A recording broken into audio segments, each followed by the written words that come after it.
नमस्ते, ईवी गुरु की इस श्रृंखला में 5वीं कड़ी में आपका स्वागत है।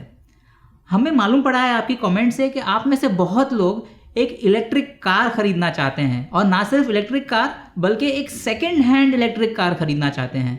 हम समझ सकते हैं कि आप सेकेंड हैंड क्यों खरीदना चाहते हैं। आप ये जानते हैं कि इलेक्ट्रिक कार बहुत महंगी है और सेकेंड हैंड खरीदने से उसका दाम काफ़ी कम हो जाता है। आप चाहते हैं कि आप एक कोशिश करके देख लें कि इलेक्ट्रिक कार कैसी होती है और उसमें बहुत ज़्यादा पैसे नहीं लगाना चाहते हैं, या तो आप ऐसा समझते हैं कि बहुत तकलीफ़ होगी आपको और कुछ ना कुछ इश्यूज़ निकलते आएंगे इस इलेक्ट्रिक कार में, तो आप चाहते हैं कि आप एक second hand used electric car खरीदें। तो आइए आपको बताएं उन तकलीफ़ों के बारे में जो आप समझते हैं कि इलेक्ट्रिक कार खरीदने के वजह से आपको होगी। सबसे पहले तो आप ये समझ रहे हैं कि पेट्रोल पंप जाना आसान है, घर पे चार्ज करना उससे मुश्किल है। दूसरी चीज़ आप ये समझ रहे हैं कि कभी बैटरी का चार्ज रास्ते के बीच में अगर ख़त्म हो गया तो क्या होगा। और फिर आप ये भी समझ रहे हैं कि आपको बैटरी बदलनी पड़ेगी काफ़ी जल्दी, तो उस वजह से आपको एक बहुत बड़ा खर्चा बहुत जल्दी आ जाएगा और ये तकलीफ़ों की वजह से आप इलेक्ट्रिक कार ख़रीदने से रुक रहे हैं। तो हम आपको बता दें कि इन सारी तकलीफ़ों का उपाय और समाधान हमने अब हमारे वीडियो में आपको बताया है और उसकी लिंक्स नीचे हैं। एक और कारण ये है कि आप लोग इलेक्ट्रिक कार बहुत पसंद करते हैं और आप जानते हैं कि कितनी जल्दी से इसकी टेक्नोलॉजी में, इसकी रेंज में, इसकी कैपेबिलिटी में सुधार आ जाता है और इसी वजह से आप एकदम से बहुत सारा पैसा एक इलेक्ट्रिक कार में नहीं डालना चाहते, क्योंकि 3 या 4 साल में उसकी परफॉर्मेंस और फीचर्स सब पुराने हो जाएंगे। तो आप चाहते हैं कि आप एक सेकेंड हैंड अथवा यूज्ड इलेक्ट्रिक कार खरीदें। आपका जो भी वजह है सेकेंड हैंड इलेक्ट्रिक कार खरीदने का, हम आपका हमारी कम्युनिटी में स्वागत करते हैं और आपको शाबाशी देते हैं कि आपने इतना अच्छा डिसीजन लिया, क्योंकि आप इमीडिएटली आपके शहर की जो पर्यावरण है, स्मोक पोल्यूशन से आपकी सिटी को आप मुक्त करेंगे और दूसरी चीज़ ये है कि नॉइज़ पोल्यूशन से भी आपके शहर को आप मुक्त करेंगे। प्लग इन इलेक्ट्रिक कार्स हैं वो आइस यानी इंटरनल कंबशन इंजन कार ही से बहुत ज़्यादा रिलायबल होती है और इसमें ये इस वजह से है क्योंकि इसमें मूविंग पार्ट्स नहीं हैं जो आपकी डीजल या पेट्रोल गाड़ियों में इंटरनल कंबशन इंजन और एक्सप्लोजन्स हो रहे होते हैं और ये सारे मूविंग पार्ट्स बहुत ज़्यादा हैं। तो इलेक्ट्रिक कार्स में ये मूविंग पार्ट्स नहीं होने की वजह से ये ज़्यादा रिलायबल हैं। और दूसरी बात ये है कि बिजली का दाम बहुत स्टेबल है, वो डीजल या पेट्रोल की तरह इतना ज़्यादा बढ़ते नहीं जा रहा है। एक पॉइंट ये भी है कि जैसे कि आप उदाहरण के तौर पे महिंद्रा E2O 2014 मॉडल ले लीजिए, जो शायद 55,000 किलोमीटर कर चुका है। ये आपको सेकेंड हैंड मार्केट में 3 लाख रुपए तक मिल जाएगा। ये जो गाड़ी का दाम है ये नई गाड़ी के दाम से कुछ आधे दाम पर बेचा जा रहा है और एक अंदाज के तौर पे एवरेज इंडियन ड्राइवर जो होता है वो पेट्रोल पे 4 या 5 साल में इतना पैसा खर्च कर देता है। सबसे पहली बात तो सेकेंड हैंड खरीदने के बाद में हम आपको ये बता दें कि स्टेट और सेंट्रल गवर्नमेंट की तरफ से जो टैक्स क्रेडिट दिया जाता है वो सिर्फ नई ईवीज के लिए है, सेकेंड हैंड ईवीज पे नहीं लागू है। ये भी हो सकता है कि आपकी ईवी में बहुत ही कम किलोमीटर चले हों, माइलेज बहुत कम हो, लेकिन तो भी वो सब्सिडी लागू नहीं है। 2019 में आपके पास सेकेंड हैंड इलेक्ट्रिक कार्स के लिए क्या ऑप्शंस हैं, तो हम आपको सच बता दें आपके पास बहुत ज़्यादा ऑप्शंस नहीं हैं। सबसे पहले तो आपके पास एक 7 साल से ज़्यादा पुरानी रेवा 2 डोर जो 2 पर्सन कार थी वो मिलेगी, जिसमें आप नई बैटरीज डाल सकते हैं। आपको 3 से 5 साल पुरानी महिंद्रा E2O क्लासिक मिलेगी जिसमें अपनी ओरिजिनल बैटरीज होगी, या तो आपको एक 2 साल पुरानी Mahindra E2O plus P6 model मिल सकती है। जो महिंद्रा E-वेरिटो गाड़ी है वो इंडिविजुअल्स के लिए सिर्फ 2018 में निकाली गई थी, इस वजह से वो आगे चल के यूज्ड कार मार्केट में आएगी। उसी तरह से टाटा टिगोर ईवी, हुंडई कोना, निसान लीफ और दूसरी गाड़ियां इंडियन मार्केट में सिर्फ 2019 में आएगी, तो वो थोड़ी देर से सेकेंड हैंड मार्केट को रीच करेगी। तो अगर आप चाहते हैं कि टाटा टिगोर या लीफ या कोना खरीदें तो इस वीडियो को देखें 2 साल के बाद 2021 में। तो हम आते हैं रेवा पे। रेवा, माय गॉड, क्या बढ़िया गाड़ी थी वो। चेतन मैनी ने डिज़ाइन की थी और मिस्टर प्रताप जयराम ने मिलकर इसके डिज़ाइन करके मैन्युफैक्चर किया था और ये रेवा इलेक्ट्रिक कार कंपनी ने बनाई थी। और इस गाड़ी का हर एक मालिक उस गाड़ी से बहुत ही प्यार करता है। वो चाहते हैं कि ये गाड़ी 2020 से भी ज़्यादा आगे चले, तो आपको इस गाड़ी को चलाने में बहुत ही सपोर्ट मिलेगा। आप इसको अपग्रेड कर सकते हैं, लेड एसिड से लिथियम आयन बैटरी बना सकते हैं और बहुत सारे यूज़र्स हैं जो आपको इस छोटी सी हिंदुस्तानी इलेक्ट्रिक गाड़ी को चलाने के लिए सहायता देंगे। सो अगर आप इस छोटी सी रेवा में लेड एसिड बैटरीज डालना चाहते हैं और एक 80 किलोमीटर की रेंज तक चला सकते हैं, तो इसको फिटिंग और बैटरी के खर्चा दोनों गिन करके 1.5 लाख तक के हो जाना चाहिए। और हमने देखा है कि कई लोग लेड एसिड बैटरी को 5 से ज़्यादा साल भी चलाते हैं, लेकिन उनकी बैटरी चार्जिंग हैबिट्स बहुत ही अच्छी होनी चाहिए। और ये भी है कि आप इसमें लिथियम आयन बैटरी अपग्रेड कर सकते हैं। कंपनी के लिंक्स हमने नीचे डिस्क्रिप्शन में दिए हुए हैं। So hats off to Reva electric car जो 2020 से भी ज़्यादा आगे चलने वाली है। The classic Reva going bravely beyond 2020। और हम आपको बता दें कि जो महिंद्रा रेवा क्लासिक E2O कार थी जो 2 दरवाजे वाली थी, उसको उसी टीम ने बनाया है जिसने पहले रेवा गाड़ी बनाई थी, जो कि मिस्टर चेतन मैनी ने लीड की थी। और हम बहुत सारे E2O ओनर्स को जानते हैं जिनने 1 लाख से भी ज़्यादा किलोमीटर ये गाड़ी चलाई है।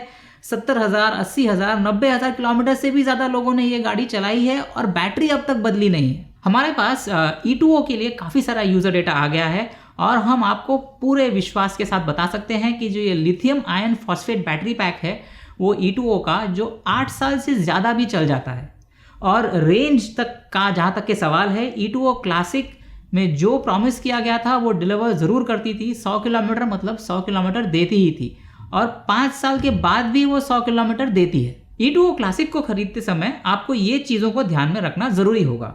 सबसे पहले E2O क्लासिक 2 फ्लेवर में आई थी। सबसे पहला 100 किलोमीटर जाता था और दूसरा 120 किलोमीटर जाता था। ये दोनों वर्जन में बैटरी बिल्कुल सेम थी और सिर्फ ये फ़र्क था कि E2O जो 100 किलोमीटर वाली थी उसमें बफर स्पेस ज़्यादा थी। इस ज़्यादा बफर स्पेस की वजह से उसका डिग्रेडेशन कम होता था, यानी कि जो E2O 120 किलोमीटर है उसकी बैटरी का SOC जब 100% रहता था तब उसका DTE 116 हो जाता था 120 की जगह पे।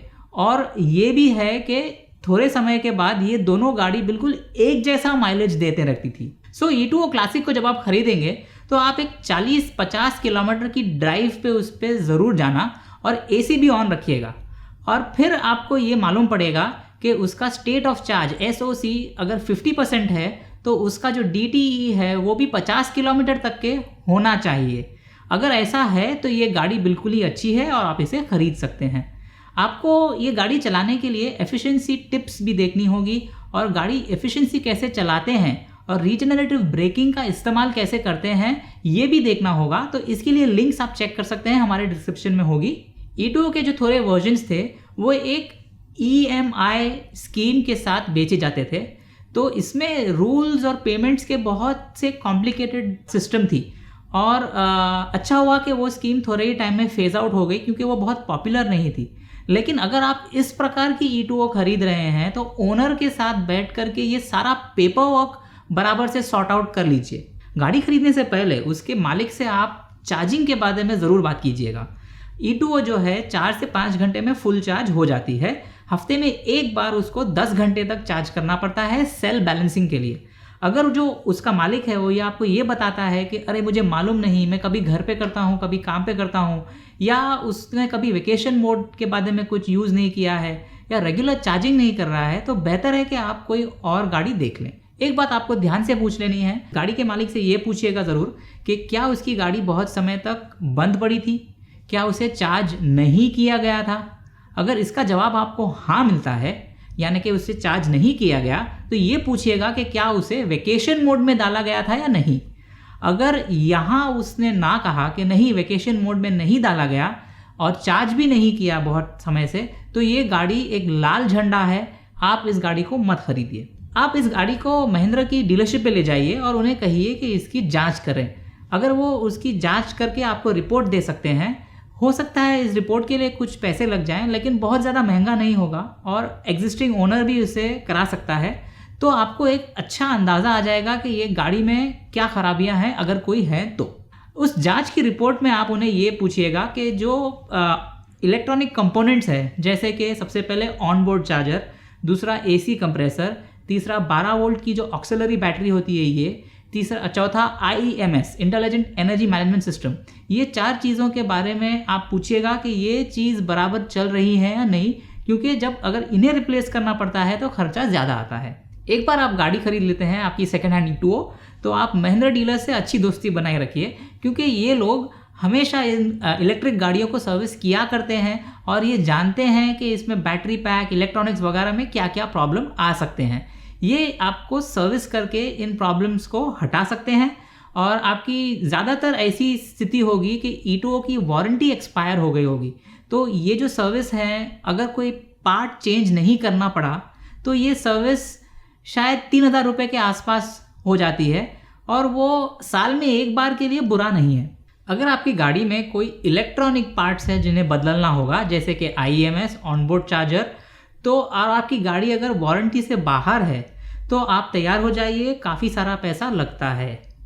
सर्विस साल में एक बार की जानी चाहिए और E2O को डीलरशिप पे ले जाना चाहिए, जहाँ पर उनके पास एक चेकलिस्ट होती है जो वो एक बार चेक करते हैं कि ये सारी चीज़ें आपकी गाड़ी में बराबर है या नहीं। महिंद्रा E2O प्लस के लिए हम आपसे ये गुजारिश करेंगे कि जो P8 मॉडल है उसमें बहुत सारे पोस्ट प्रोडक्शन इश्यूज, फिट और फिनिश में प्रॉब्लम्स आए हैं, तो उसे अवॉइड कीजिएगा।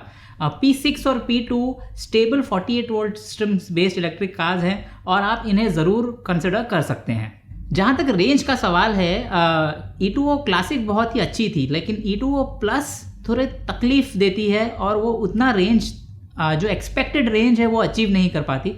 5 से 10% तक के वो शॉर्ट हो जाती है।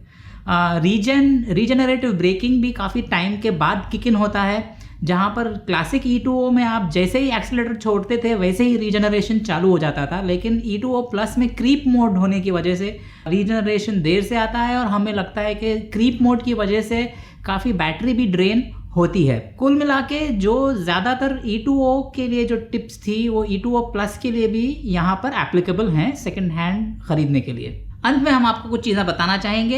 एक इलेक्ट्रिक कार खरीदना ice internal combustion engine car से काफ़ी अलग है। यहाँ पर डेप्रिसिएशन, रीसेल वैल्यू, उसका इतना सब मतलब नहीं है। तो आप अगर एक इलेक्ट्रिक कार खरीद रहे हैं तो उसे आप एन्जॉयमेंट के लिए खरीद रहे हैं। हम आपको शाबाशी देते हैं कि आपने इलेक्ट्रिक कार खरीदने का निर्णय लिया।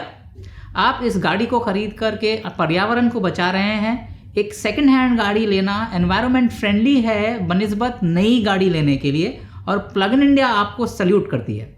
इस वीडियो को बनाने के लिए महिंद्रा इलेक्ट्रिक ने हमें स्पॉन्सर किया था। महिंद्रा इलेक्ट्रिक मोबिलिटी सर्वप्रथम रहे हैं इलेक्ट्रिक व्हीकल टेक्नोलॉजी में हिंदुस्तान में। उनका मिशन है कि ब्रिंग टुमारोज मूवमेंट टुडे। आप उनके बारे में और जानने के लिए www.mahindraelectric.com इस वेबसाइट पे जा सकते हैं।